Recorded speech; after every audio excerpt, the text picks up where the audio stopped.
Hello, and welcome to Presenting, a podcast where we chat about various topics related to role playing games, typically Paizo products such as Pathfinder and Starfinder, but also others. I'm John Godek, and with me today is Sen H.H.S. Welcome to the podcast. Hi, everyone. So, Yvonne is a longtime freelance author and game designer with nearly 3 dozen credits to her name, including 15 Pathfinder 2nd Edition and Starfinder credits for Paizo. Yvonne um, most recently earned a cover credit for the soon to be released Pathfinder Rage of Elements hardcover, along with Logan Bonner and Jessica Redicott. You can reach Yvonne at Sen H.H.S on Twitter or on Instagram at Sen H.H.S _rights. So, Yvonne, can you talk about your background and your journey to becoming a RPG writer and game designer? Okay, so how I got into it. I'll start with my kind of the summary of what my Mhm. background is. So I was born in Taiwan, also Taiwanese, and then I grew up as an expatriate in Singapore as well as Shanghai. I went to Canada for university, tried to stay in Canada for a job, didn't, came back to Taiwan. Uh, Went insane for reasons we might talk about later. And then I guess what happened afterwards was I kind of just clung onto creative writing for sort of like a last shred of dignity type of stuff. And somehow, at the end of that, now that I'm more lucid, I find myself in the position of being a TTRPG writer, basically doing freelance writing full time. Right. Yep. So, you went to Canada. Where did you go, if I can ask, in Canada? I went to UBC, so Vancouver. Right. Yeah. Yeah. So, my daughter's actually studying there, and she has quite a few Oh, friends from overseas. So, we're from the US, but she's up there, yeah. and they all try to stay in Vancouver once they get there. And hmm is it just such an awesome place, or is it just different than home that kind of pushes you that direction? Vancouver is. I can't.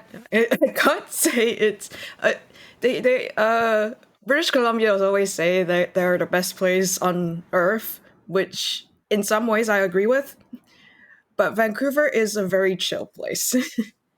Like it's not the Okay. place that you go. It's definitely not Las Vegas. It's definitely not New York, but it's a good place to just kind of settle down. Like for me, going to university there was definitely it was therapeutic in its own way. I would say Mhm. in that I got to walk away from things that were bothering me, and Mhm.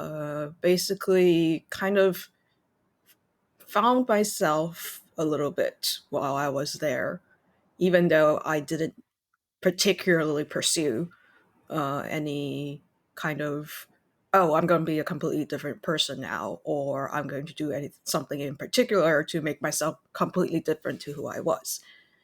But it Mhm. does give you kind of, it definitely was a place that was a new start for me, Mhm. even though afterwards that kind of got walked back on Okay. after I came Fair back to enough. Taiwan. Yeah. Yeah.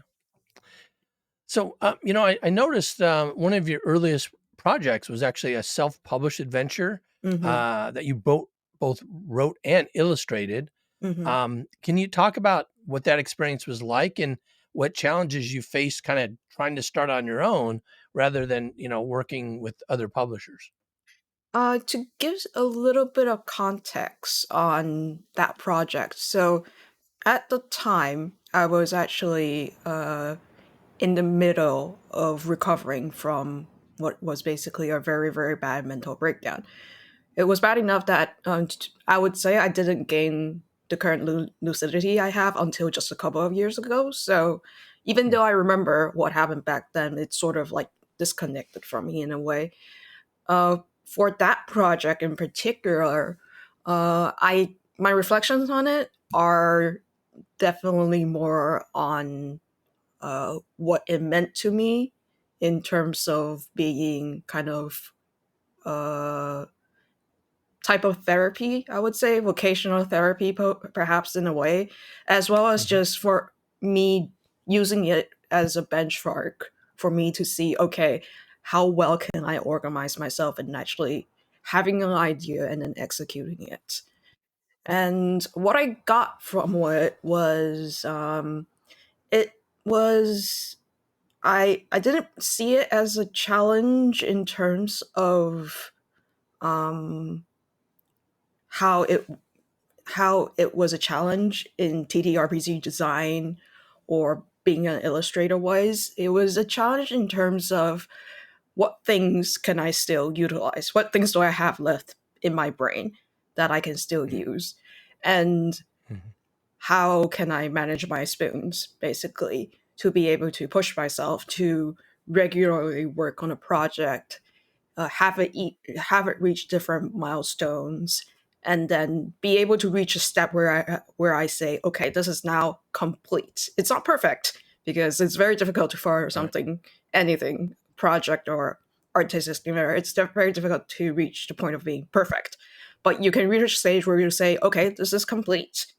You can wrap it up, put a bow on it, and then put it out into the road and be okay with it. And then you can look back on it and see, okay, so what did I learn from doing this? What did I learn about myself while doing it? As well as how can I improve on it? So that was sort of the challenges I faced.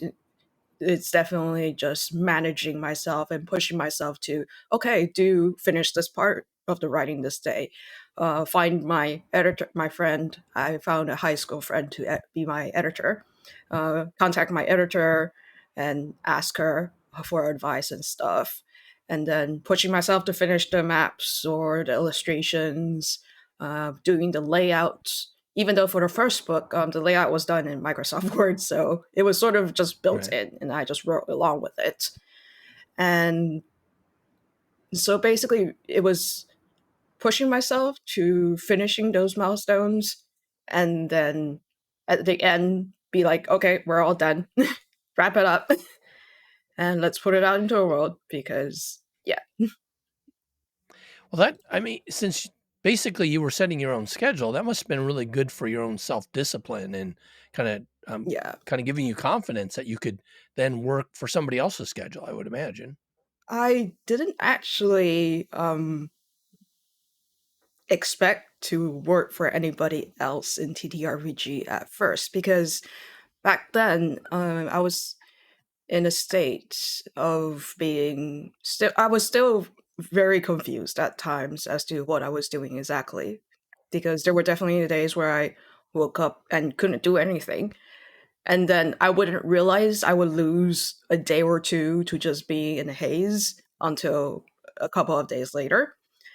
And so at that point, I was definitely focusing on creative writing and writing for TRPG in the sense of, can I possibly just have some discipline in writing so that I might be able to self publish and just earn a little bit of money because um, mental illnesses where I am in Taiwan, even though the attitude is changing and even though the doctors here are now very updated on what mental illnesses are all about and how to treat them, there's still a very strong social stigma about what it means for a person to have a mental illness and how socially isolating it can be because definitely once I came back and after my mental illness had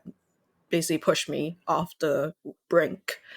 Um, it I sort of became a kind of just invisible existence. Like people knew I was here, but they didn't want to talk about me because they didn't want the topic to come up about uh, Right. how I was doing basically because people always want to know more about what you are doing and how you are doing, but they don't really know how to talk about the how when the person isn't in a great state of mind or Mhm. body sometimes. It's more the mind part that is a stigma. And so there was definitely still a part of me, I guess, that was fighting for just, I don't want to just disappear into the world. And so putting a TTRPG out that was self published was a way for me to kind of prove to myself and maybe prove a little bit to the people that care about me, like I'm still here. I haven't disappeared, and I'm trying to um, I'm trying to still be a part of this world, basically. And Mhm. so, walking into TRPG at that time, it was definitely something more of uh more it was more of a self-sufficiency, like I want to be self-sufficient, I don't want to be a burden to anyone type of deal. And actually walking and starting to freelance for other people was something that was very much unexpected, but something I'm very glad that happened. Mhm. And how did you go from that first self-published piece to then getting now, 15 credits with Paizo, including a cover credit? So how did Mhm. you get in with the Paizo writing? I know you've worked for other folks as well, but how did that all come about? Okay, so how I got into Paizo was once I had self published, and part of self publishing, a very important aspect of self publishing is if you want your piece to get bought, if you want people to buy your piece or be interested in buying, you have to do self promotion. And most of TDRPG self publishing, self promotion at the time, if you started off with you just have a written product, was done mostly on Twitter.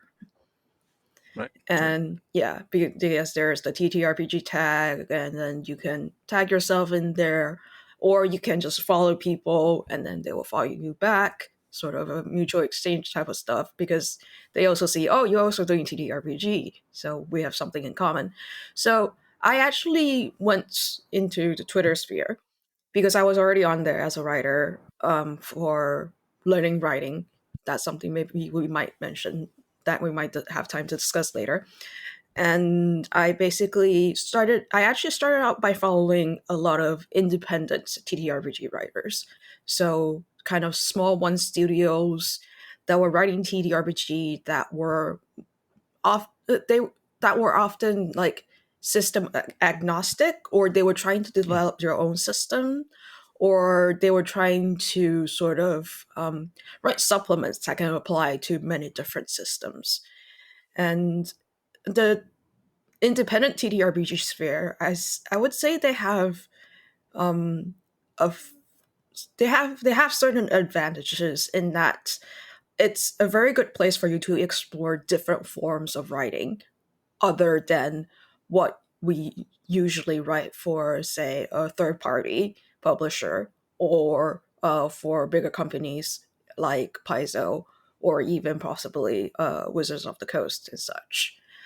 And so at the time, I basically went into establish contact with a few groups and then say, hey, I can do a little bit of writing. Is there something I can also write here? And that's actually how I got quite a few other opportunities to kind of write a little bit of things here and there for TTRPG. And then um, probably about, I think it was about 3 months to half a year in of me basically doing my um, kind of go around introducing myself and being part of the indie TTRPG community, that I stumbled upon a Twitter post that was calling for writers, particularly of less represented or marginalized kind, not communities. I think at the time it was worded as um, less represented cultural backgrounds, basically. And then so I established contact with the person, introduce myself, and say, "Hey, my name is Yvonne. I have written this particular adventure, which is based in Neolithic ne- Neolithic mythical China. I don't think I'll ever get sick of that kind of tagline. And this is my specialty. How is it? Is this what you're looking for, basically? And I have to say, kind of with great embarrassment at the time, that I did not know who I was contacting at all. Hmm. And so when I believe it was is it Liz or Liz? Liddell? Liz Liddell? Yeah, Yeah. Liz Liddell. Liz Liddell. So Yeah. so when Liz Liddell came back and said, "Oh, so I am Liz Liddell. I am looking for writers to write for Pathfinder Second Edition this year 3." I kind of looked. I opened an email and then I looked at it for 5 minutes straight, just going, "What? What? What?" Because Wow. as somebody who played a lot of Pathfinder First Edition a while back, while I was in Vancouver, uh, just suddenly stumbling upon an opportunity to write for the company that I had played so much of, it was sort of it was both a dream come true, or like and also sort of, I can't believe this is happening so fast, because it was definitely Hmm. something I wasn't expecting to happen, like just months into my foray into the TTRPG kind of community as a whole, in terms of like writing for TTRPGs. And so that was basically how I started, I guess, freelancing for tabletop RPGs. There is also a little bit of story about what I replied to this in the email, and how that kind of sort of broke things a little bit, and left some lasting impressions, I would say. Good ones, I Yeah. hope, right? Yeah, it basically, I think it was because BCA 3 revisited a lot of old monsters from the Hmm. past. And Liz did mention in email, hey, if you know anything about these monsters that you think we should pay more attention to, or you think was problematic in the past, and you have some ideas, please let us know. I don't know why I did it, but I went through every single one of the monsters and researched them, Wow. and then just gave her this incredibly. Nowadays, I would think like this is impolitely long, but back in the day, I was just, I want to be helpful. I want to show what I can do. So I went through every single monster, and for every monster that I think that can be changed or needs like some special attention to, I would write it out and say, okay, this one you'll probably want a writer who is from a Native American background who knows about this. This one you probably want a writer who knows about Southeast Asian mythology and such. I just did it for every single monster. What was their response to that? Um, Liz's response was, I think she was massively impressed. And then one of the things that came about that was she actually asked me if I would be interested in not just writing, because usually for first time writers you would get just one small assignment, because it's Right. Faisal's first time working with you. They don't want to just go overboard. However, because I gave a lot of ideas, particularly on the Imperial Dragons. Plus, I also had ideas for the stone, for back then what was called the food dog, but now it's more culturally representative of what they are in real life, which is the stone guardians, or the stone lions in Right. this case. Because I had ideas for both of those, she asked if I would be interested in basically doing the stone lions, and then sharing the the responsibility of writing the Imperial Dragons as well. And but then she would have another writer kind of work with me or supervise me on Mhm. that aspect because the Imperial Dragons section was incredibly large. Right. And Right. Right. so Right. that was it was they definitely made an exception for me in that case because they wanted to give me an opportunity um to basically apply my knowledge in a sense and Wow. make the best out of it. Mhm. So yeah, Now, I'm incredibly thankful for what Liz has done for me. now, you've also been involved in several Kickstarters. How did those come about? Um, I'm involved in those Kickstarters mostly in the same way that I'm involved in them as I would any kind of freelance or whether for Paizo or independent projects. So um, other freelancers has affectionately nicknamed like how I keep on finding these assignments as the hustle. They Yeah. say I Yeah. like I have the art of hustling down, and so basically what how I hustle is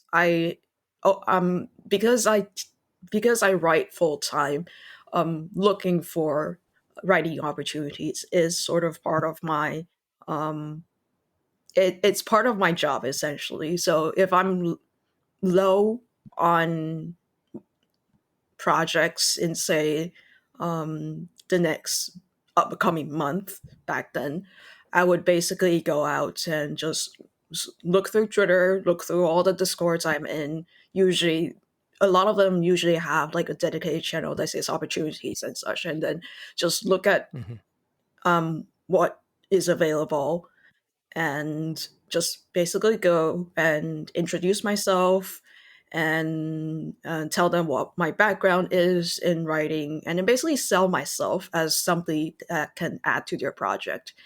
And joining Kickstarters is basically much the same way. I basically see most of them I kind of join in the sense of um, I join the projects as a writer or game designer.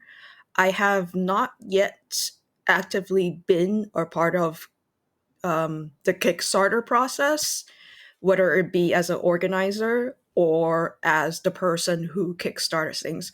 I can't kickstart.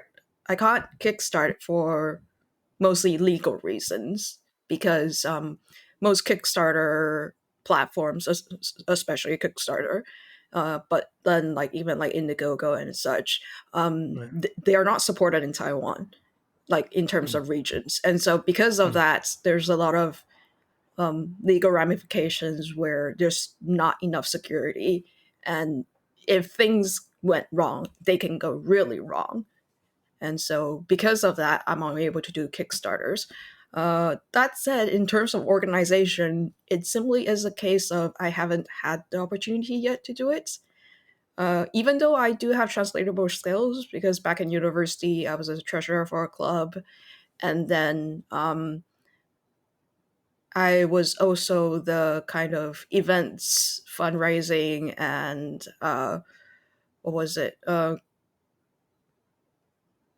Events and fundraising kind of manager for a student anthology of a writing program that I was in. So Mm. if anybody's interested in uh, finding a remote Kickstarter organizer, please contact me. You can find my contact information at the end of this podcast.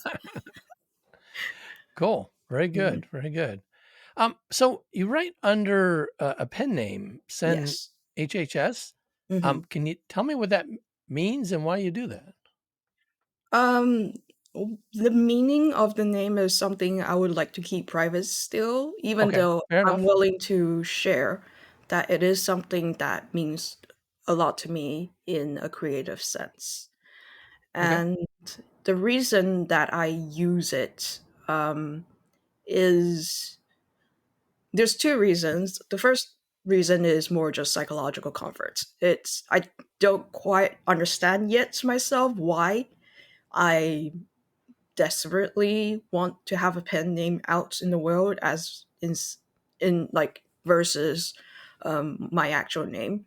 But I do know that it gives me a sense of comfort in knowing that it's my Hmm. pen name that's on the cover of, say, Rage of Elements instead of my actual name.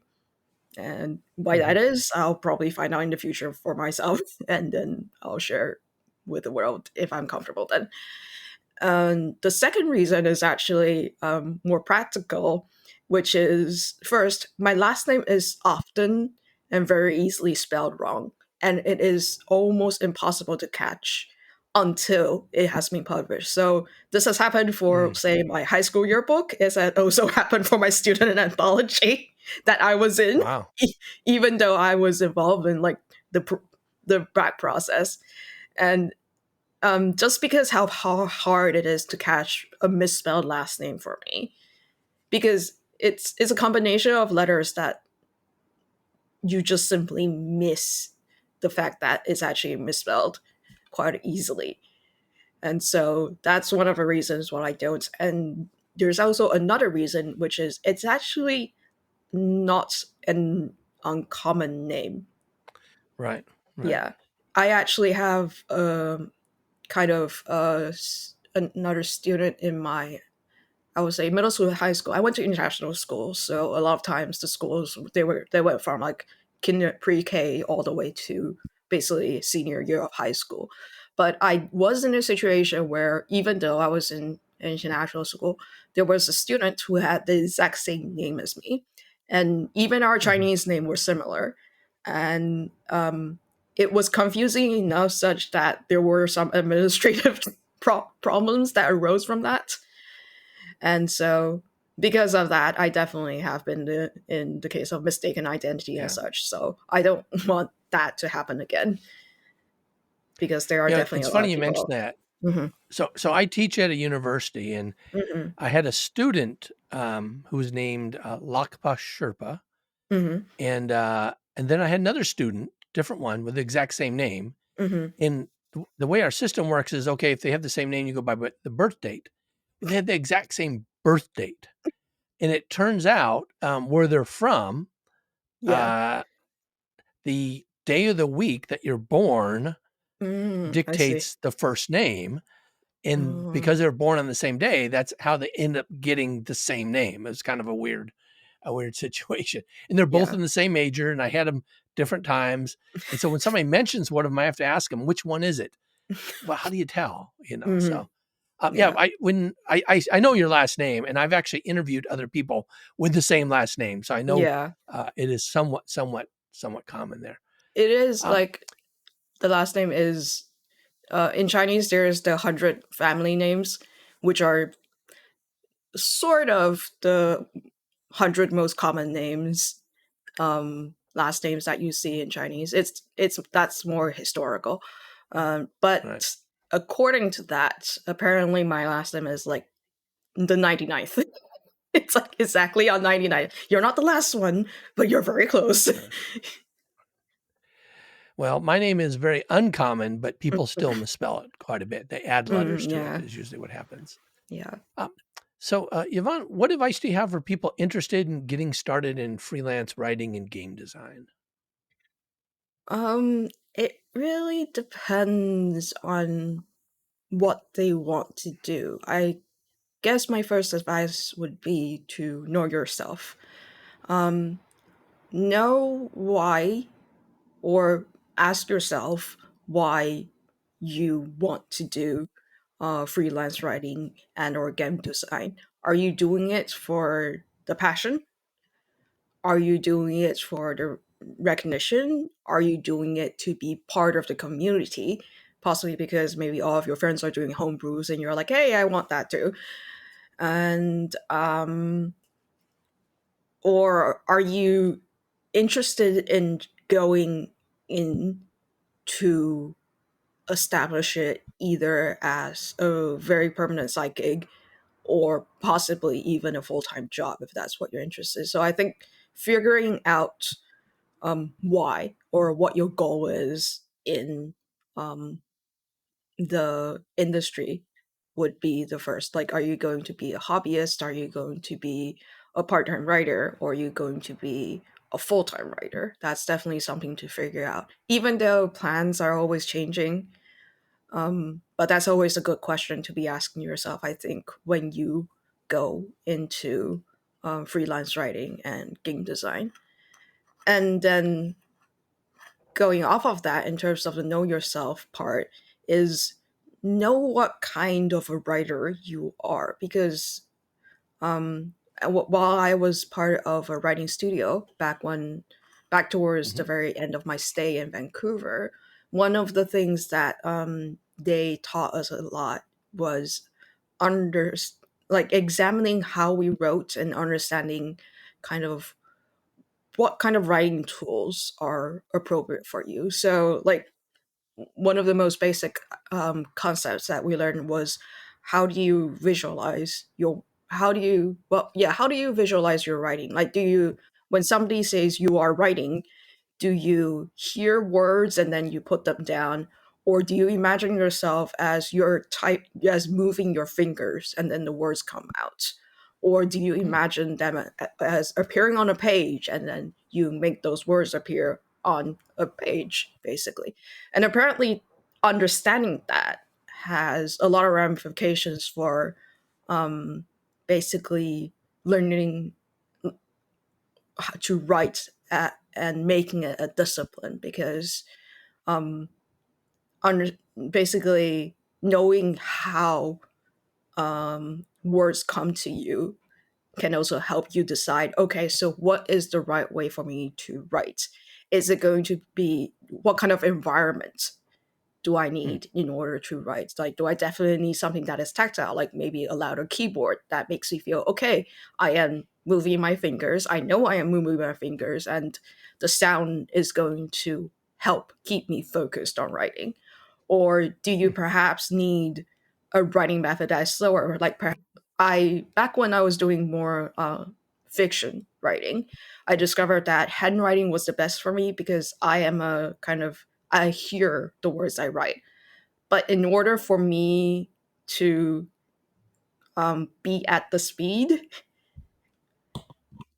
and for me to have kind of as quiet of a sound that I, or as quiet of an environment that I need to be able to hear the characters' dialogues, for example, Hmm.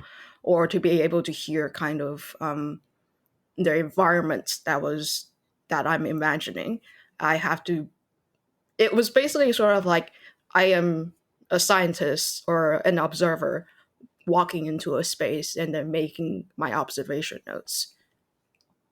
So figuring out what kind of writer you Yeah. are is very important. See, now I got to think about those because I usually picture images. I don't picture Hmm. words. So this is That's going to be interesting. really weird for me. Yeah.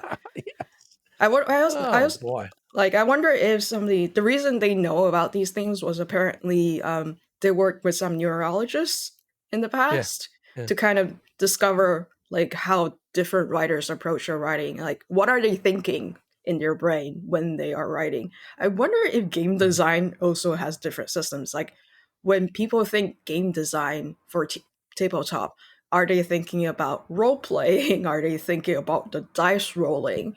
Are they thinking about the combat or the exploration? I like, maybe that's something that a university neurology department might be interested in investigating someday, and understanding, oh, so this is how like different game Yeah. designers approach game design. Or maybe there's already a Yeah. paper out there. We don't Yeah. I know. don't know. You That could would be do interesting. some fMRI studies to see what parts of the Hmm. brain lights up when you think about Yeah, different things. So definitely. that would make a lot of sense. Hmm. Oh, cool. So I know you have this Rage of Elements coming out in Hmm. June or July, one of those two. I think it pre-order starts in July, I think, and the actual Mhm. book release is it's August. Okay. This was last I checked, and I Okay. checked like Yeah, last I month. just looked at it Hmm. before I sent you the stuff, and Hmm. maybe it's moved up because of everything that's going on. They're trying to get stuff Ooh, out sooner. I don't know. ooh. Anyway, everybody's excited for that. I actually talked to Jess a couple weeks ago quite a bit Okay. about things, and she's Hmm. pretty excited about that. Yeah. What other cool things do you have that you're working on that you can actually talk about? That Anything? I can actually talk about. Let me find my list. Oh, I can talk about that thing. Well, NDAs. that's the biggest thing. I have all these. In fact, you and I are probably on a project that comes out Hmm. later this summer or Yeah. in the fall that we can't talk about. Yeah. Um, so It's okay. and it, Oh, it's also sort of like writer superstition. It's like I want to talk about the things I want to do, but once you talk about them, are you going to do them? yeah. I'm not sure. I can talk about what I did probably just within the last month. So I definitely had did a lot of writing um, in the second half of last year that are still under NDA, but definitely on some developer's desk somewhere. So expect there to So be cool more stuff. in the future. Yeah. Okay. And then something that I think people can slowly look forward to and possibly like pat me on the shoulder sometime or poke me on Twitter and Discord and ask about it. It's like, hey, you promised that you were doing this. Where is it? Is so I just did some developments on a manuscript that I gathered from several different writers that are based in Taiwan, that are all a bunch of items that are coming from a specific kind of magic shop that we imagined. So Oh, okay. I think it's going to be like an entry from a slightly long version of an entry that you might find in, say, Grand Bazaar almost. And I'm hoping to have that out sometime this year, I guess. And You have a lot of time left in yeah, 2023, so hopefully in earlier this year and not later this year, because I'm pretty sure the writers are going to strangle me if I delay any yeah. longer. So But you're doing development for that? Is that a infinite product or something yeah, it else? is. It is a path. We intended for it to be a Pathfinder Infinite product, Nice. and basically, it is. I'm looking forward to showing everyone what is actually in there because it is possibly some of the most hilarious and kind of meme filled like piece of work that I have ever kind of been a part of, which is part of the fun of Infinite. Like you get to Right. be a Right. little bit loose in terms of what you can do. And also because all the writers that I found are based in Taiwan, or they are Taiwanese actually. I believe the most of them are, and because of that, I basically said, okay, yes, you can write all the inside jokes you want, just keep it tasteful, and they ran away with that. Well, as long as you're not violating any trademarks, I think you're probably okay. But parody is okay Mhm. on things. So if it's parody, Yeah, it's probably okay as well, for copyright stuff. Interesting. Right. mm-hmm. Well, Yeah. you had mentioned that you want to give a shout out for your contact information to anybody that needs an organizer for a Kickstarter. So I'll let you do that now again if you want. How Okay, can people reach you? so people can reach me through Twitter at Sen H.H.S, or Instagram currently is I don't check it quite as often. Otherwise, if you want, you can find my contact information on my card, which is senhhs.card.co. And then Okay. there's a link to my contact information there where you can email me, or you can ask John, and then John Yes, can let you know how to reach me on Discord. sure. I can do that. Yep. If you say it's okay, then I can connect you on Discord as well. Fair Hmm. enough. Yeah. So yeah. All right. So Yvonne, thanks so much for joining us on the podcast today. It's been great getting a chance to know you. Thanks for having me.